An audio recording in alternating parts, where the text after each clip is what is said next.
Namo Bhagavate Vasudevaya. Om Namo Bhagavate Vasudevaya. Om Namo Bhagavate Vasudevaya. Om Namo Bhagavate Vasudevaya. The following is a class on the Mumbai mirror by His Lowliness Bhakti Vikas Swami, recorded on Monday, October the 20th, 2008 in Chowpatty, Mumbai, India. And on the front page of this Kali Yuga Purana is the headline, "Sewage water clean enough to drink." And there's a photo of a student smelling a urinal. All right, so let's get the purpose to today's shloka, today's joke. But it's not a joke. That's what's more crazy about it. If it was a joke, it would just be a joke. But this is the headline.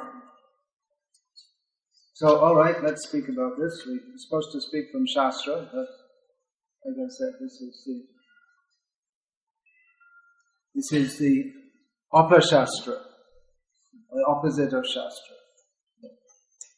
Om Jnana Timirantasya Jnananjana Shalakaya Chakshurunmilitam Yena Tasmai Shri Gurave Namaha Vandeham Shri Guru Shri Ataf Padakamalam Shri Gurun Vaishnavanscha Shri Rupam Sagrajatam Sahagana Raghunathan Vitam Tam Sajivam Sadvaitam Savadhutam Parajana Sahitam Krishna Chaitanya Devam Shri Radha Krishna Padan Sahagana Lalita Shri Vishatam Vitam Hare Krishna Krishna Krishna Hare Hare Hare Rama Rama Rama Hare Hare.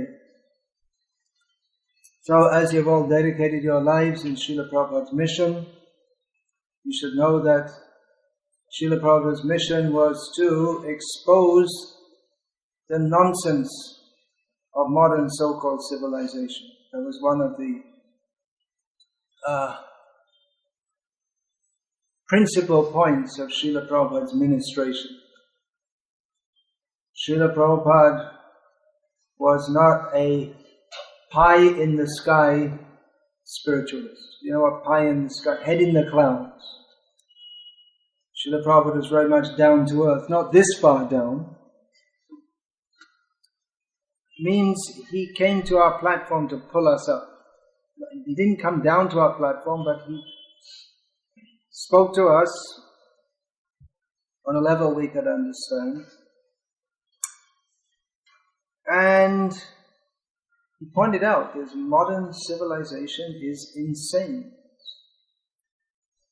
And Srila Prabhupada was very aggressive in attacking all the nonsense of modern civilization.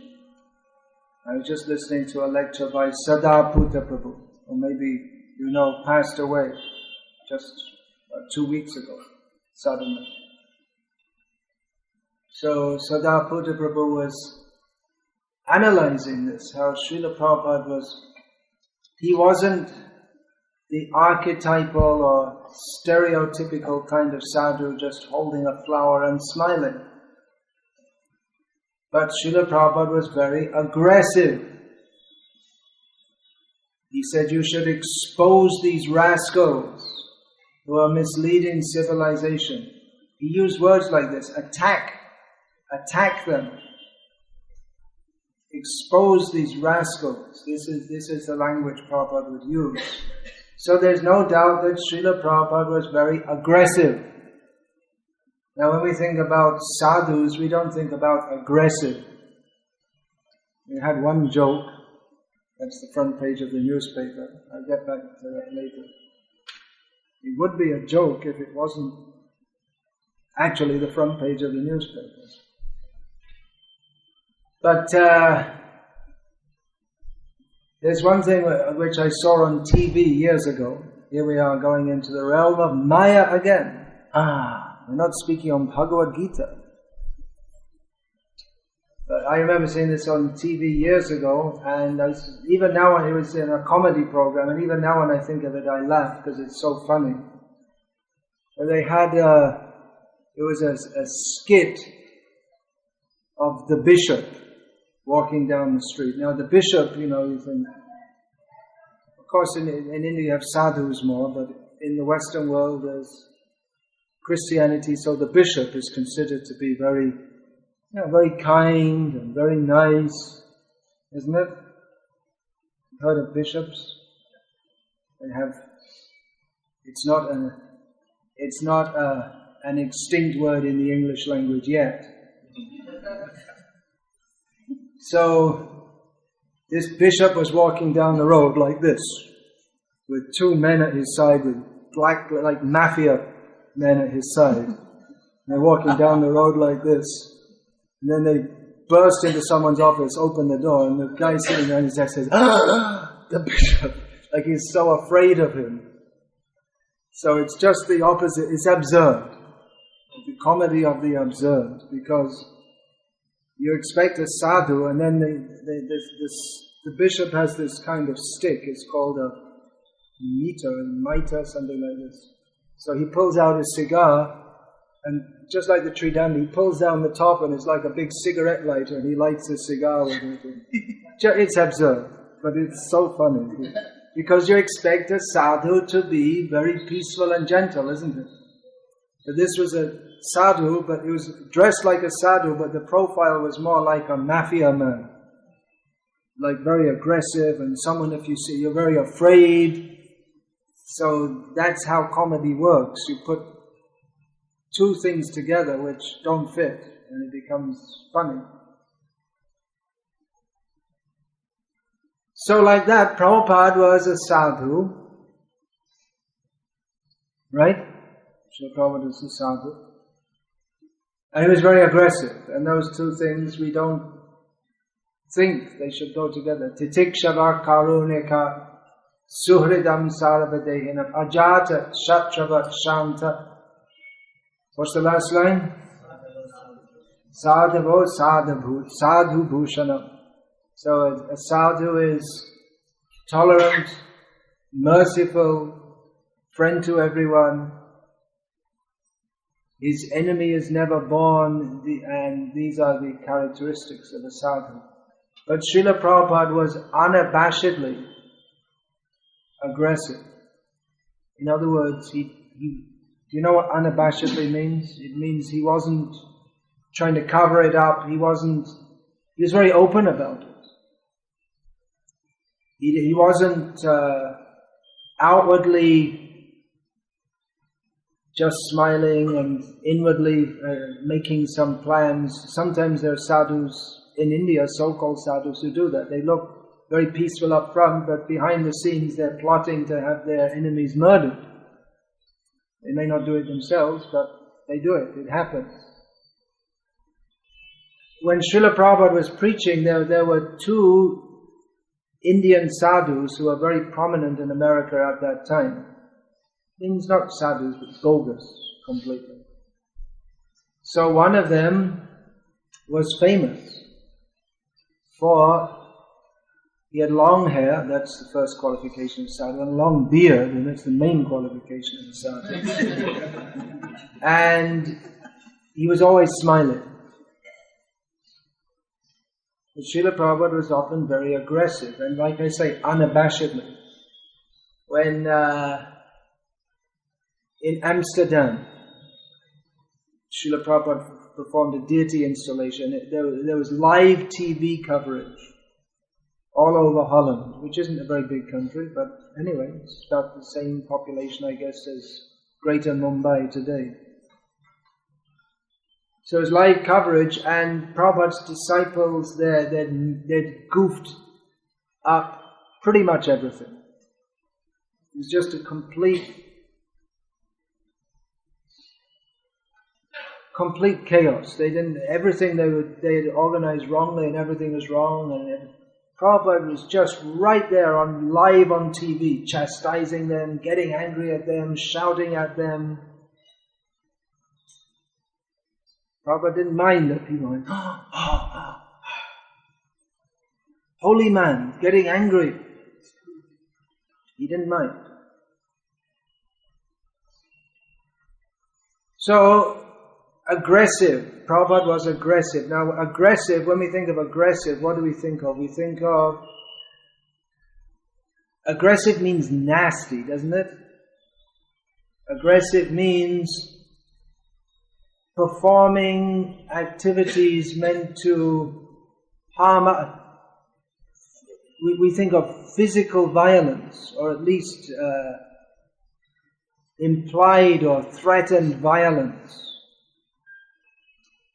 Aggressive means, and often aggressive means like without any real reason, just to be nasty.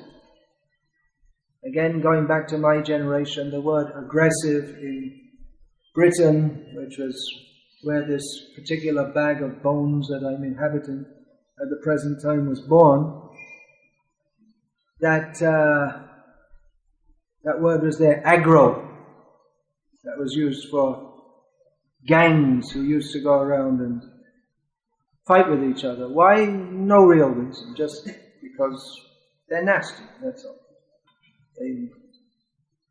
Sometimes they'd have a football team as a reason to be nasty, supporters of different football teams, but just aggressive, just nasty.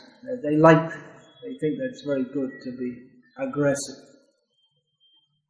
And Srila Prabhupada, he himself was aggressive, and he told his disciples, be aggressive for Krishna. He was told. Some of his lady disciples who were distributing Srila Prabhupada's books, they asked him that, well, we're supposed to be humble, but when we're distributing books, we can't be very humble, because in America in those days, to distribute Srila Prabhupada's books meant, at least the devotees hadn't worked out any other way to do it, but they were quite aggressive in their techniques, because basically people didn't want the books. And devotees practically had to mentally overpower them to get them to take it, to buy a book which they didn't want. So they asked Srila Prabhupada about this, and Prabhupada, they were saying, well, how can we be humble? Prabhupada said, be aggressive for Krishna. Arjuna was aggressive for Krishna. Hanuman was aggressive for Rama. Why do we worship Hanuman as a great devotee? Well, he's always chanting Rama, Rama, Rama, Rama. But that's not the reason. There are so many people who chant Rama, Rama, Rama, Rama. But Hanuman, because he was aggressive for Lord Rama. We glorify him for burning down Lanka. That's not a very nice thing to do, is it? If someone came and set half of Bombay on fire, well, that's what the modern jihad, that's the idea, right? Killing people in the name of Allah because they're sinful. For instance, in Bali some years ago, the bombs went off, and now the persons who did that, they're about to be executed, and they're not remorseful. They say, yes, the people who got killed by us, they deserved it because they're sinful. So, of course, we're not suggesting that you do that. And even Srila Prabhupada, he didn't condone it when some people who were not exactly his disciples, but they considered themselves his disciples. I don't think they were initiated. But they were in New Zealand, they got killed when their bombs went off. They were going to blow up a slaughterhouse. They were planning to blow up a slaughterhouse, and they got killed themselves. But Prabhupada, he didn't approve of bombing. When he was told about this, he didn't approve of that. It's not going to stop animal slaughter. I mean, it might temporarily stop some animal slaughter, but the principle is Srila Prabhupada was philosophically aggressive. He didn't recommend going around and having physical violence, although he did suggest that that might be necessary for devotees at some point in time, in some circumstances. But he was philosophically very aggressive. He wanted to expose the demoniac civilization. And in personal dealings, sometimes also, he was very aggressive. Not all the time, but many times. One time in Philadelphia, in USA, one professor was introduced to Srila Prabhupada. Prabhupada asked him, "What do you teach?" The professor said, "Hinduism." Prabhupada said, "What do you mean by Hinduism?" And the professor thought he would give a very clever reply. His clever reply was, "I don't know." So Srila Prabhupada turned to Swarup Damodar Brahmacari, who later became Bhakti Swarup Damodar Maharaj, and said to him, "Well, what do you call a person who doesn't know what he purports to teach?" And Swarup Damodar said, "A cheater, Srila Prabhupada." So Prabhupada turned to this man and said, "You see, he's also a PhD. He has given the verdict, you are a cheater." That was the beginning of the conversation. It went downhill from there. And eventually the man became so offensive to Prabhupada. Prabhupada was shouting at him and he was shouting back. And Big Brahmananda had to tell the man, you better leave now, before you get too offensive. Another time in America, a professor was introduced to Prabhupada, and Prabhupada asked him, "What are you teaching?" He said, "Biology." Prabhupada said, "Poor frogs." He said, "What do you mean?" He said, "You cut up frogs." So he said, "Well, that's for the advancement of science." Prabhupada didn't accept. That's sinful. The frog has to suffer. So anyway, Srila Prabhupada was aggressive, there's no doubt. And sometimes people question that. I mean, I often had the experience, somehow or other, especially in Malaysia, which was one of the places I used to distribute Srila Prabhupada's books in. Somehow or other, especially in Malaysia, more than any other place, we used to get feedback from people that, "Why does your guru always call people rascals? Why all this rascals, nonsense, animals, fool number one?" They couldn't understand it. So Srila Prabhupada was very aggressive, and it might have appeared to what we might call the victims of his aggression, that he was nasty. But that aggression, you couldn't really say that anyone was the victim, or they were rather the fortunate recipient, even though they couldn't understand it. I mean, look at this. Sewage water clean enough to drink, with a photo of the student smelling the urinal to find out what it smells like. And this is news. This is supposed to be taken as a good news for the advancement of civilization. Srila Prabhupada, he pointed out, this is madness. First of all, it's madness what do you want to drink sewage water? And then it's double madness that people take it seriously. The same kind of thing was going on when Srila Prabhupada was present. Devotees brought to Srila Prabhupada's attention that the scientists, they want to make butter out of human stew.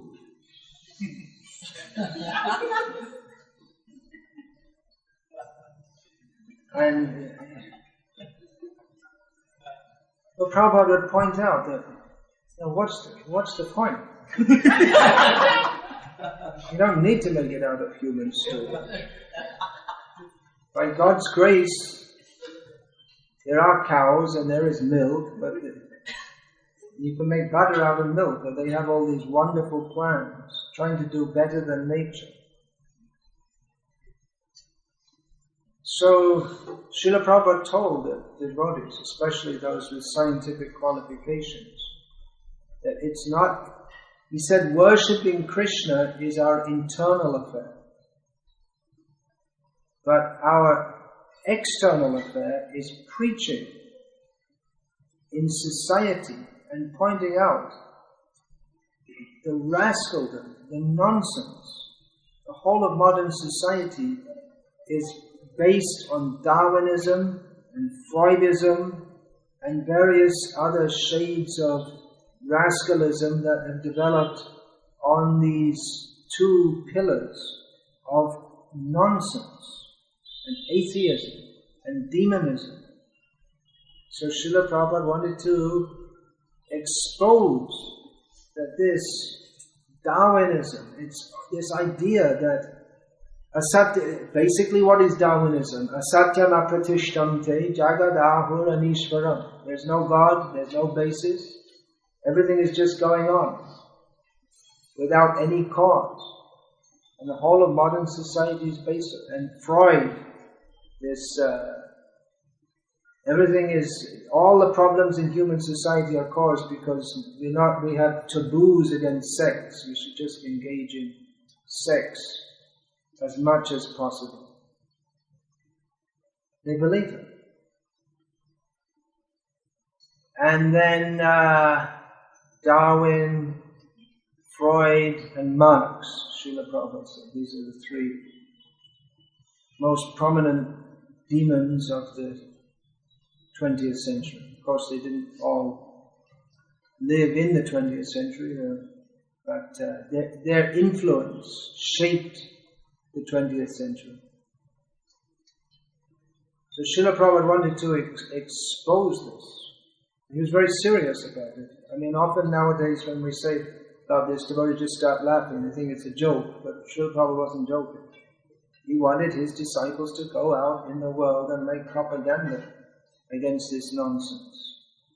He told his scientist disciples, you should go and hold big conferences all over the world to prove the scientists are wrong on 2 points. One thing is that they never went to the moon, and another one is that the chicken is a better scientist than you, because you say that you will produce life in future, but the chicken is laying an egg and producing life every day. The chicken is a better scientist than you.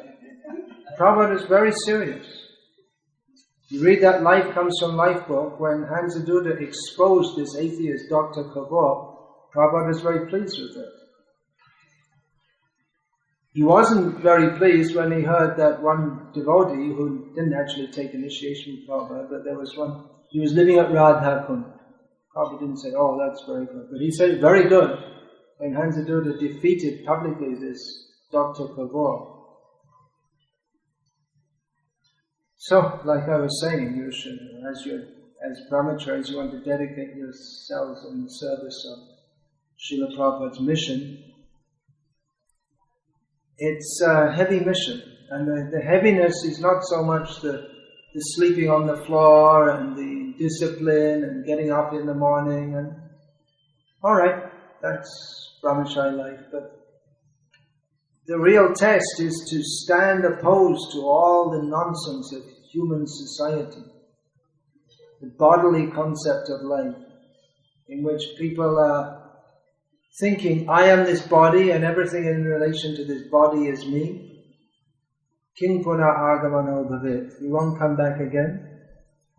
So this should be attacked. When I was saying Prabhupada is aggressive, it wasn't the aggressiveness of a gunda, but it was very sophisticated, you could say. It doesn't mean that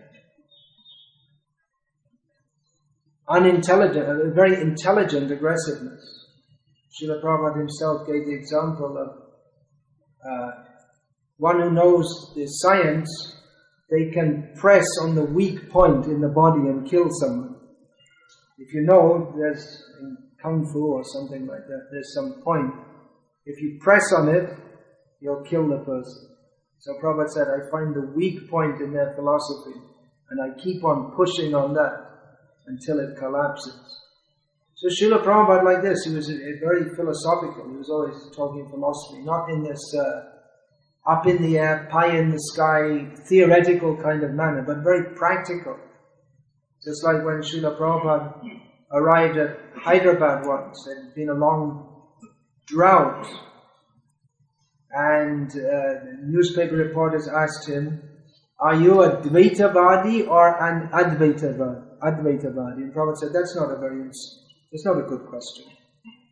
He said, "There's no water here. Why don't you be practical? Anad bhavanti bhutani parjanyadana samna."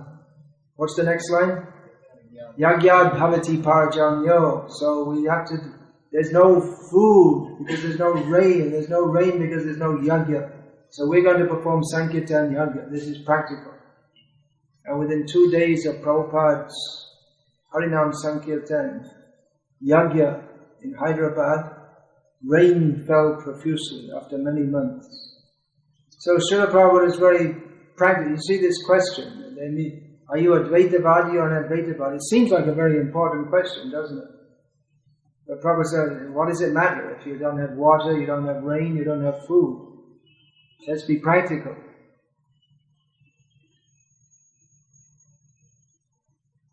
So, the real austerity of being a brahmachari preacher, which is not really austere.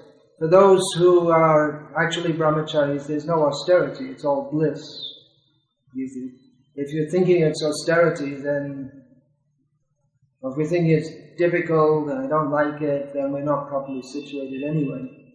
But the real austerity is not lying on the floor and having a disciplined life, having to get up early in the morning and all this stuff. Of course, you don't have the austerity of freezing cold in Bombay. There's no such thing. So it's quite a good climate. But the real austerity is that of standing against all the nonsense of human society, day in, day out, year after year.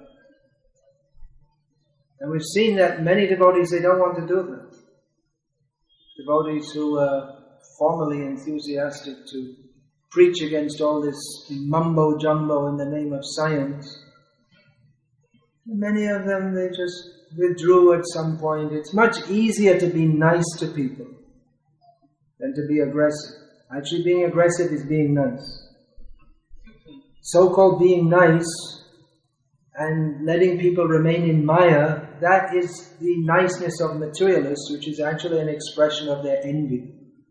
When people say to you, "How are you?" "Very well, thank you." They're simply expressing their mutual envy by pretending to each other that everything is very nice when it's not. By pretending that anything can be nice without Krishna. So they're just, in the name of being nice, they're just envying each other and envying Krishna. So, to be aggressive, you don't get the same kind of reaction. If we tell people, if someone, for instance, says to you, "Oh, it's my birthday," and you say to them, "Well, what the hell? What does it matter? You're just dead. It means you're just dead another day more than yesterday." And well, people think, "Well, that's not very nice." It's not very nice from the materialistic perspective, but that's just an example. But it is nice because it's in relation to the truth, to the reality. If you say, "Oh, very good, very nice, birthday." What do you mean birthday? How many births have you had? When are you going to stop having birthdays? Stop getting born. Birthday is all nonsense. Real birthday, just like every Janmashtami, I tell devotees that today's my birthday. And they say, "Oh, I didn't know you were born on Janmashtami. I was initiated on that day. That's my birthday." So, what's nice? To help people be in Maya or to help them to come out of Maya? So, like I say, it's easier just to be nice. And you say, "Yeah, well, we'll gradually introduce Krishna consciousness, gradually. Yeah, you can do. At least I saw Srila Prabhupada, he was for shock treatment. Just tell him, this is the fact. Etaj jnanam iti proktam. This is reality. And this, smelling the urinal, This is the news. This is what they say, advancement of science. A young girl who, according to Vedic understanding, should be married anyway, instead of going to college and having 3 or 4 boyfriends, she's smelling the urinal. Just like Prabhupada said, that you should tell the judge in the court in America, they're charging the Hare Krishna devotees of being brainwashed. And Prabhupada said, you should tell them that your society is the society of licking the dripping vagina. That is what you're interested in. He said, just like the dogs, they go and smell each other's genitals. So that your whole society is simply based on sex. He said, tell them in the court. They didn't tell them, they were afraid to. That's what Prabhupada said to do. It's heavy, isn't it? But it's a fact, isn't it? The whole of modern society is just like when 2 dogs get together, they smell each other's genitals and lick it. And that's the whole modern society. That's all it's doing. Everything is geared up to enjoying the genitals. That's all. And here you are. Front page. Student is smelling the urinal. Pratyaksha. And telling you sewage water is clean enough to drink. He's solving the problems.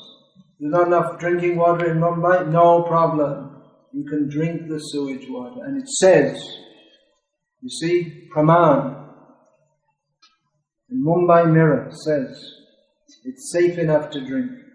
So there you go. Rascals. Alright, Hare Krishna. Thank you very much. I have to go. All glories to Srila Prabhupada. Hare Krishna. Mumbai Mirror ki... It's a class from the Mumbai Mirror, right? So, no giants for this. Okay, who did I take this from? Want to take it back? Today's message from Maya. Hare Krishna. Yep, I'm still not on. Okay, we have to go, right? Well, I guess I could take 1 or 2 questions. Still have a little time. Alright. I'll take 1 or 2 questions. 1 or 2. Alright, your name? What's your name, Prabhu? Hare Krishna Maharaj. My name is Wilfred. Wilfred. Okay. Hare Krishna. Hare Krishna. You were talking earlier about Brahmacari as being blissful. Yeah. If you find it difficult, then you're probably not properly situated. Yeah, well, I mean, definitely there's difficulties, but if you're finding it more difficult than not difficult, day after day, then what are you doing in the Brahmacari ashram? You're not in the right place. If you find everything difficult, then you should go to the ashram of difficulties.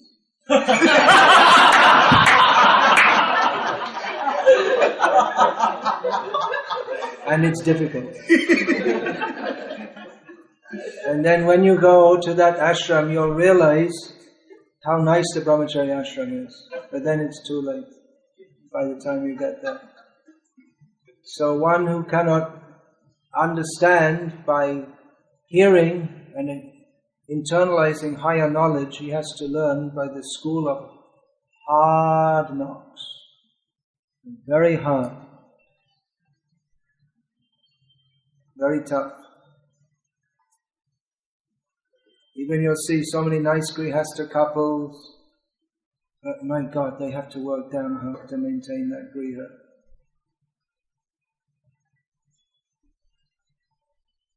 So,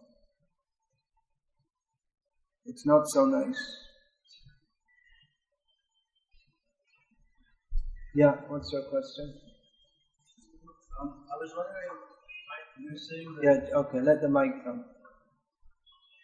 You're saying that Srila Prabhupada used to deal with people with shock treatment. Yeah, not all the time, but quite often. And I was wondering, there's that verse in Bhagavad Gita, says that a learned person shouldn't disturb the minds of others. Yeah, and then in the purport, Prabhupada says, well, actually you should.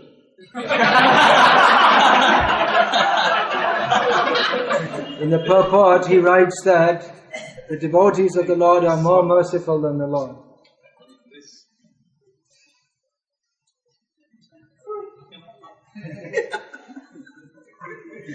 And therefore they do it. There are many cases. There was Mahabodhi and came to Prabhupada, and his first time he'd ever come to a temple or anything, and Prabhupada was just very heavy with him. He wasn't a disciple or even planning to be a disciple or anything like that. Prabhupada was just very, very heavy with him. And then he was driving back, and he was thinking, I'll never go there again. And he was driving on, he was thinking that actually everything he said was true. I'm just a puffed up rascal. And he came back the next day with a check for $1,000, which in those days, $1,000 was worth a lot more. No one gave donations that big in those days. And in a short time, he just surrendered his life. Because he was just used to people. He was materially successful. He was used to people flattering him, and Prabhupada didn't flatter him. Just cut him down, like anything. It's a risk. You might that professor I was telling, the one who, about you're a cheater because you're teaching Hinduism, and he was upset for years. He was actually from Vallabh Sampradaya background, Gujarati. He was teaching in America, but he'd lapsed away from Vaishnavism and become more or less a Mayavadi. But there came a time, some years later, when Prabhupada's kind aggression registered, and he realized actually he was right. And he went back to his Vallabh Sampradaya roots. So, there's no harm in speaking the truth. It's always good to speak the truth. Although we should know what the truth is. And we should speak it in a manner of serving the truth, not of serving our own egoism. And personally, I have a lot of experience of people getting upset with me because I say things to them which they don't like.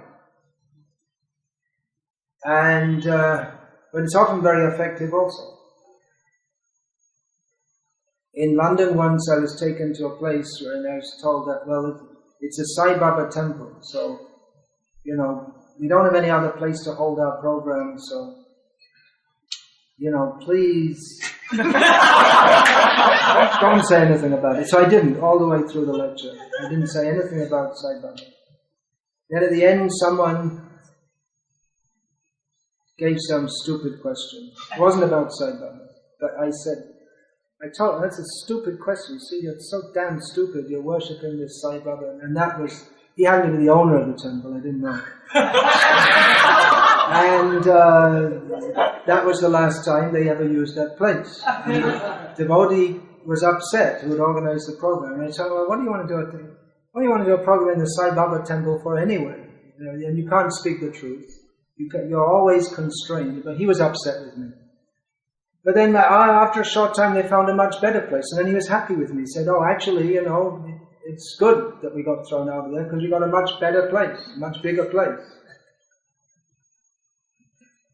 So that's just one example. Once someone came up to me and said, you see, for the last 12 years I've been chanting 16 rounds, but I just can't give up onions and garlic. And I've asked so many people. And, I asked so many sannyasis, and they never said anything that could make me. Could you say something there? I said, 12 years? I'm not going to waste my time talking to you. 12 years and you couldn't give up onions and garlic, and just walked away. And that did it for him. He thought, oh, well. I just ignored. I said, they're just useless, 12 years and you couldn't even go with onions and garlic. And that made the difference. So, it can work.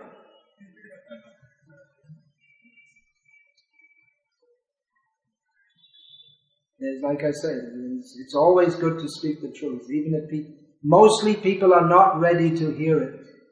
That's true. But when will they ever be ready to hear it?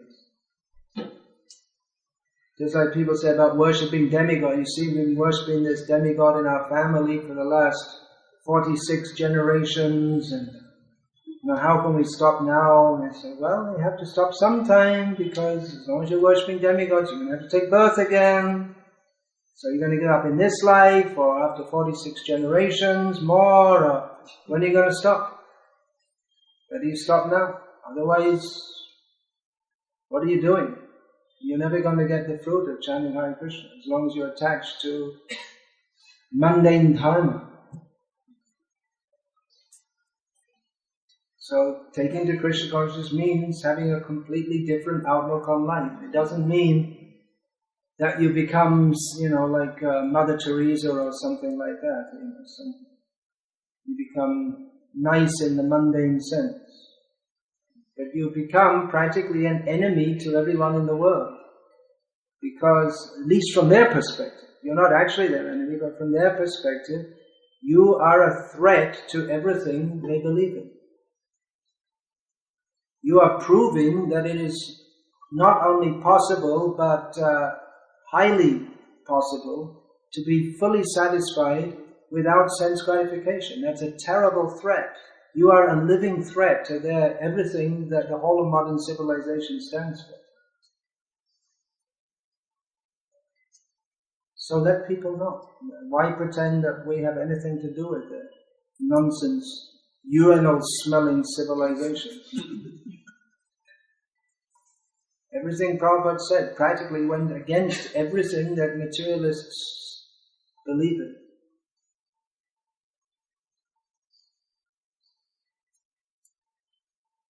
Girls shouldn't have education. They should just stay at home and learn to cook and learn to be faithful, get married, young, have children as soon as they're able. These are all things that Prabhupada said. No academic education. It's all demonism. Our children, we should teach them reading and writing so they can read my books, Srila Prabhupada. That is their education. They don't need all this demoniac education, government syllabus. If we say that, people won't like it. But if they follow that, if they follow the government syllabus, then they won't become Krishna conscious. They might chant Hare Krishna, but they'll still believe in Dharma. Unless you have a systematic education in why Darwinism is wrong, you're definitely going to believe it's right, because that's what everyone else says and thinks and lives their life according to. Unless we're systematically, daily instructed in the uselessness of material life and material sense enjoyment and material position and name, fame, glory, MSc, PhD and all these other varieties of nonsense, we're going to think it's very good because everyone else thinks it's very good. It seems that it's very good.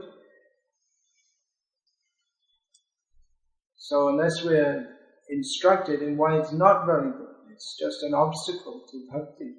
Jaro vidya jato mayar bhaiva tomar bhajane bagdha. Then we're going to think it's very good. And we won't be in line with Krishna. Yeah, okay. I'm going to go. Yeah, alright. Please excuse me, but I have a train to catch, as they say, as the idiom goes. Don't actually catch a train. That's idiomatic usage.